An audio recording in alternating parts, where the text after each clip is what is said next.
dear students, in the earlier classes we have discussed about degree of a polynomial, standard form of a polynomial and types of a polynomial. बहुपद की घात, बहुपद का मानक रूप और बहुपदों के प्रकार के बारे में चर्चा की थी। आज हम जानेंगे एक स्पेशल टाइप की पॉलिनोमियल के बारे में जिसको हम बोलते हैं शून्य बहुपद।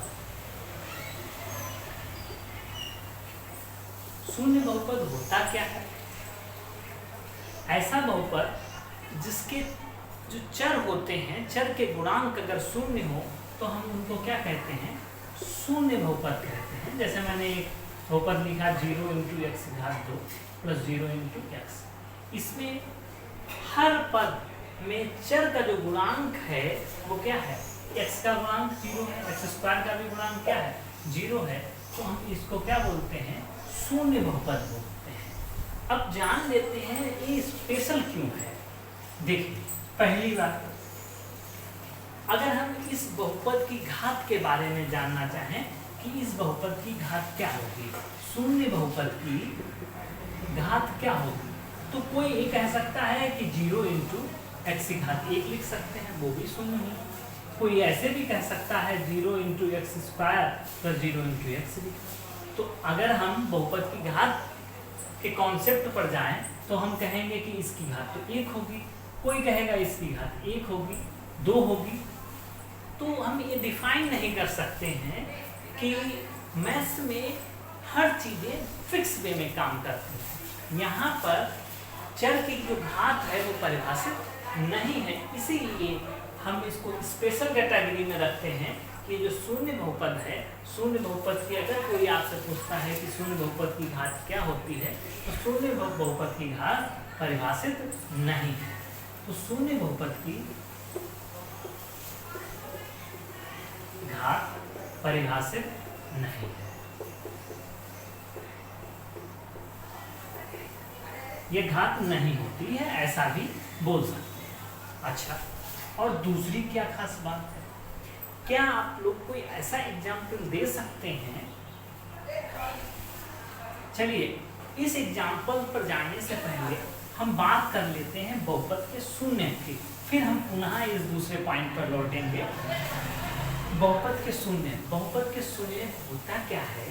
मान लिया कि एक बहुपद हमने ले लिया x - एक कोई बहुपद। अब अगर हम पूछे ये बहुपद किस प्रकार का है घात के आधार पर, तो आप क्या कहेंगे? घात 1 है, इसीलिए इसको क्या बोलेंगे? रैखिक बहुपद। अगर मैं आपसे पूछूं कि पदों के आधार पर बताइए किस प्रकार का बहुपद है, तो आप काउंट करेंगे, गिनेंगे कि कितने पद हैं? 2 पद हैं। आप कहेंगे क्या? ये द्विपद बहुपद है। तो मान लिया कि हमने एक बहुपद ले लिया है जो कि रैखिक बहुपद है, ठीक है। अच्छा, अब हम जानना चाहते हैं कि बहुपद के शून्य होते क्या हैं? जीरोज ऑफ अ पॉलिनोमियल क्या होते हैं? जीरोज ऑफ अ पॉलिनोमियल क्या होते हैं? जीरोज ऑफ अ पॉलिनोमियल क्या होता है? x का वह वास्तविक मान जो इसमें रखें और इसको ये संतुष्ट करें। संतुष्ट करने का मतलब क्या हो कि x का मान, ऐसा मान आप बताएं x का जो इसमें रखने पर इस बहुपद का मान क्या हो जाए? शून्य। अगर आप देखें कि ऐसी कौन सी संख्या हो सकती है जिसमें से हम 1 को घटाएं और 0 मिले, तो आपके दिमाग में आ रहा होगा कि x की जगह पर हम क्या रख दें? 1 अगर रख दें तो 1 - 1 क्या मिल जाएगा? 0 कब मिलेगा? जब x का मान हम क्या रख दें? 1। तो x का वह वास्तविक मान जो उस बहुपद में रखने पर उसको संतुष्ट करे, अर्थात x का वह मान जो उस बहुपद में रखने पर मान क्या दे? 0 दे, तो उसको ही हम क्या कहते हैं? शून्य। ये बहुपद का मान क्या कर देगा? शून्य कर देगा, इसलिए हम इसको क्या कह रहे हैं? शून्य कह रहे हैं। एक बात और है, जैसे हम 2 बात करते हैं, एक होता है समीकरण, एक होता है बहुपद। काफी लोगों को इसमें कंफ्यूजन रहता है कि समीकरण क्या है, बहुपद क्या है, तो जान लेते हैं इस बात को भी। समीकरण और बहुपद की अगर हम बात करें तो कोई भी बहुपद, मान लिया मैंने लिखा x = x - 1, इसको अगर हम 0 के बराबर कर दें, या यूँ कहें कि अगर x - 1 = 0 है तो हम इसको क्या कहते हैं? समीकरण। अगर px की जगह पे क्या रख दें, 0 रख दें, तो हमें जो प्राप्त होता है समीकरण प्राप्त होता है। इसीलिए आप हमेशा देखेंगे कोई भी समीकरण अगर दे रखी होगी x² + 3x + 5 मान लिया इस तरह का दे रखा है, या मान लिया कि x² + 3x + 5, या दूसरा ले लेते हैं x² + 5x प्लस मान लिया कि 6 ले लिया बराबर 0। अगर हम इसको देखें तो आप पाएंगे कि इसके राइट हैंड साइड में क्या है, 0 है, इसीलिए हम इसको क्या कहते हैं, समीकरण कहते हैं। और अगर हम बहुपद लिखेंगे तो क्या लिखेंगे, कि f(x) = x² + 3x + 5। यही डिफरेंस है बहुपद और समीकरण में। अच्छा, एक और भी बात होती है, एक सिर्फ टर्मिनोलॉजी है कि समीकरण और बहुपद में अगर हम ध्यान दें तो इसका भी x का कोई मान होता होगा। एक और एग्जांपल ले लेते हैं जो कि अभी लिया था, x - 1 = 0 ये समीकरण है, f(x) = x - 1। अगर आप यहाँ पर ध्यान दें x का क्या मान रखें कि इसको संतुष्ट कर जाए। संतुष्ट करने का मतलब इधर भी 0 हो जाए उधर भी 0, तो x का मान अगर हम 1 रखेंगे तो ये 0 हो जाएगा, यहाँ पर भी x का मान 1 रखने पर 0 है। तो यहाँ पर x = 1 को हम क्या कहते हैं, मूल कहते हैं, और यहाँ पर x = 1 को हम क्या कहते हैं, शून्य कहते हैं। तो बहुपद के केस में हम जो मान रख रहे हैं और जो 0 दे रहा है उसको हम शून्य कहते हैं, और समीकरण के केस में क्या कहते हैं, उसी को ही मूल कहते हैं। सिर्फ शब्दों का हेरफेर है। समीकरण जब होगा तो हम शब्द क्या यूज करेंगे, मूल, और बहुपद होगा तो हम वर्ड क्या यूज करेंगे, शून्य। ठीक है, तो ये तो बात हो गई शून्य के बारे में कि शून्य क्या होता है, x का वह वास्तविक मान जो उस समीकरण उस बहुपद में रखे और वो उसको क्या कर दे, शून्य कर दे, तो हम उसको क्या कहते हैं, शून्य कहते हैं। अच्छा, हमने अभी शून्य बहुपद की कुछ स्पेशल प्रॉपर्टीज के बारे में बता रहे थे, तो आपको कहा था कि शून्य बहुपद की घात परिभाषित नहीं है। अच्छा, दूसरी क्या खास बात है, आप क्या एक प्रश्न ये बता सकते हैं कि क्या कोई ऐसा बहुपद हो सकता है जो x के करोड़ों मानों के लिए संतुष्ट करे, x के इनफाइनाइट नंबर ऑफ वैल्यूज के लिए सेटिस्फाइड हो। तो देखिए p(x) = अगर हम ले लें शून्य बहुपद, अब आप x का मान कुछ भी रखें, 1 रखेंगे तब भी 0 मिलेगा, 2 रखेंगे तब भी 0 मिलेगा, x की जगह पे 100 रखिए तब भी 0 मिलेगा। यानी कि x के हर एक मान के लिए ये हमेशा क्या मिलने जा रहा है, शून्य।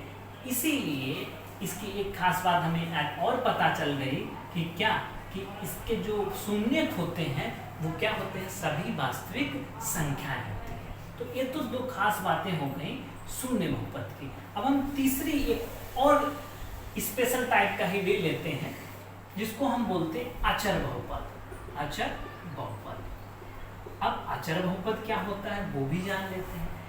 अभी तक आपने जाना कि कोई क्या x का ऐसा मान हो, कोई ऐसा बहुपद हो सकता है जो सभी वास्तविक संख्याओं के लिए संतुष्ट हो, तो क्या आपके दिमाग में आना चाहिए, शून्य बहुपद। अब मेरा अगला प्रश्न है कि क्या कोई ऐसा बहुपद हो सकता है जो x के किसी भी मान के लिए संतुष्ट ना हो।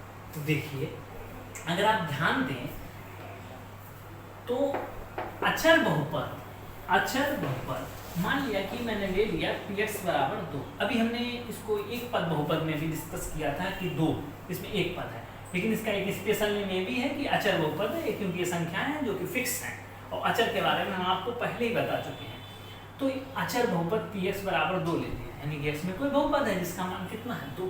अब आप हमको ये बताइए कि x का क्या मान रखें कि वो 2 मिले, क्योंकि यहाँ पर अभी तक आप क्या देखे थे, px = मैंने लिखा x² - 1 सपोज थे। अब मैंने कहा कि x का क्या मान रखें जो इसको संतुष्ट करे, तो आप कहेंगे सर 1 रख लीजिए, तो 1 का वर्ग -1 = 1 - 1 = 0। x = 1 रख सकते थे, एक तो इसका एक शून्य मिल गया, दूसरा शून्य x = अगर हम -1 रखना चाहें तब क्या मिलेगा, p(x) की जगह -1 हर जगह रखिए, -1 का वर्ग, -1 = 1 - 1 = 0, फिर भी 0 मिला। इसका मतलब है कि इस बहुपद के कितने शून्य हैं, 2 शून्य हैं। कौन कौन से, एक तो 1 मिला और दूसरा क्या मिला, -1। अब यहाँ पर हमको बताइए कि एक अचर बहुपद। अब आप बताइए x का क्या मान रखें कि 0 मिले हमको। अब आप कहेंगे सर यहाँ पर तो x है ही नहीं, तो रखेंगे क्या, ये तो हमेशा 2 ही देगा। बिल्कुल देगा, x का कुछ भी मान रखें, आपने अगर 0 रखा तब भी 2 मिलेगा, 1 रखेंगे तब भी 2 मिलेगा, 100 रखेंगे तब भी 2 मिलेगा। मेरा प्रश्न ये है कि क्या अचर बहुपद के कोई शून्यक होते हैं? कोई ऐसा बहुपद होता है जिसके कोई भी शून्यक ना हो? तो ये कौन सा बहुपद? अचर बहुपद ऐसा बहुपद है जिसके कोई भी शून्यक नहीं होते। क्यों नहीं होते? क्योंकि आप मान रख रहे हैं लेकिन ये 0 प्राप्त नहीं हो रहा है। हर बार कितना प्राप्त हो रहा है? 2। बल्कि जबकि यहाँ इस केस में अगर हम देखें तो यहाँ पर 0 प्राप्त हो रहा है, 0 प्राप्त हो रहा है, इसीलिए हम इसको शून्य कह पा रहे हैं। लेकिन यहाँ पे 0 प्राप्त नहीं हो रहा है, इसीलिए हम इसके क्या कहेंगे कि इस बहुपद के कोई भी शून्यक नहीं है। तो आपने 3 बातें सीख ली। शून्य बहुपद में 2 बातें, क्या कि शून्य बहुपद की घात परिभाषित नहीं होती, और दूसरी खास बात कि जो शून्य बहुपद है x का कोई भी मान रखिए, देखिए P(1) तब भी 0 मिला, P(2) तब भी 0, हर मान रखने पर क्या मिल रहा है? 0 मिल रहा है। यानी कि x के सभी मानों के लिए ये क्या मिल रहा है? शून्य मिल रहा है। इसका मतलब इसके शून्य क्या होंगे?